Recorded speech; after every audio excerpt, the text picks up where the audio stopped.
प्रभु यीशु मसीह के सामर्थी नाम में आप सबों को जय मसीह की। आज के मनन का भाग हमने लिया है रोमियो की किताब अध्याय 1 उसकी 19 और 20 आयत लिखा है, क्योंकि परमेश्वर के विषय में सच्चाई उन्हें सहज ही मालूम हो जाती है। परमेश्वर ने ज्ञान उनके हृदय में डाल दिया है। प्राचीन काल से ही मनुष्यों ने पृथ्वी, आकाश और ईश्वर द्वारा बनाई गई सभी चीजों को देखा है और उसके अस्तित्व और महान शाश्वत शक्ति को जाना है। इसलिए जब वे लोग न्याय के दिन परमेश्वर के सामने खड़े रहेंगे तो उनके लिए कोई भी बचने के लिए वहां पर बहाना ना होगा। अजीजों, एक चीज मैंने जो समझी है और जिसको मैं हर दिन समझ रहा हूँ वो ये है, कई बार हम परमेश्वर के वचन को और प्रभु की बातों को और परमेश्वर को दुनियावी चश्मे से देखकर समझना चाहते हैं। जिस तरीके से दुनिया देखती है, जिस तरीके से दुनियावी लोग देखते, संसारिक तरीके से हम उसको देखना और समझना चाहते। लेकिन वास्तविकता तो ये होनी चाहिए कि एक विश्वासी को परमेश्वर के वचन के ऊपर आधारित होकर इस दुनिया को देखने की जरूरत, क्योंकि जब हम दुनियावी नजर से वचन को समझने की कोशिश करेंगे तो बहुत सारे सवाल हमारे मन में होंगे, बहुत सारी बातें हमारे मन के भीतर होगी,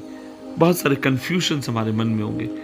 लेकिन मैंने एक बात पाई और वो ये, जब मैं बाइबल के हिसाब से जब दुनिया को देखता हूँ, उस चश्मे से जब मैं लोगों को समझने की कोशिश करता हूँ, मैं और अधिक उनसे प्यार कर पाता हूँ, मैं और अधिक उनको समझ पाता हूँ। और आज हर विश्वासी को उस तरीके से मुझे लगता है समझने की जरूरत है, क्योंकि परमेश्वर का ज्ञान संसारिक ज्ञान से कहीं अधिक बढ़कर है। परमेश्वर ने, बाइबल कहती है, अपने विषय का ज्ञान मनुष्य के ऊपर बड़े शुरू से ही प्रकट करके रखा।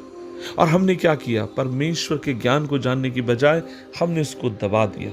और बाइबल कहती है कि हमने अपने लिए अलग अलग ईश्वरों को और उनकी मूर्तों को हमने गढ़कर बना दिया। मैं एक बात आपसे ये भी कहना चाहता हूं, हाँ, ये बात सच है कि प्रकृति का अपने आप में एक रहस्य है। और हम परमेश्वर के वचन को पढ़ते समय हो सकता है सारी चीजें वहां पर हम ना पाए, हो सकता है हम विज्ञान के बारे में वहां पर चीजों को ना देखें, क्योंकि बाइबल एक वैज्ञानिक किताब नहीं है। बाइबल एक वह किताब है जो आपको मुझे बताती है कैसे परमेश्वर के साथ हम अपने रिश्ते को बना सकते हैं, प्रभु के साथ हमारे रिश्ते के बारे में बताती है।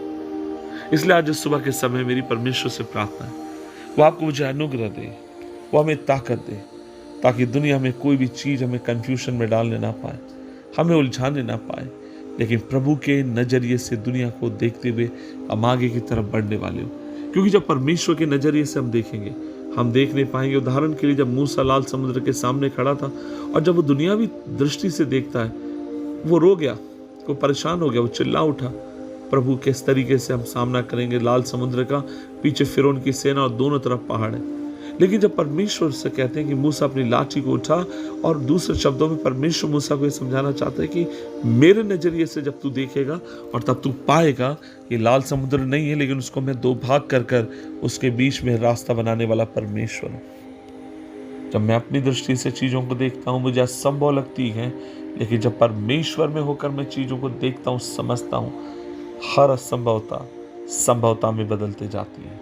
और आज मेरी परमेश्वर से ही प्रार्थना है कि वो आपको मुझे ऐसा अनुग्रह दे, हम वचन पर आधारित होकर चीजों को देखें, समझें और जीवन में लगातार हम बढ़ते जाएं। आइए प्रार्थना करें। प्रभु जी धन्यवाद, हम मिलकर दुआ करते हैं, आप हमें अनुग्रह दीजिए ताकि प्रभु आपकी नजरिए से हम दुनिया को देखें और समझने वाले हो आप क्या चाहते हैं, आपका नजरिया कैसा है। मदद कर पिता, यीशु मसीह के नाम से मांगते हैं, आमीन आमीन आमीन।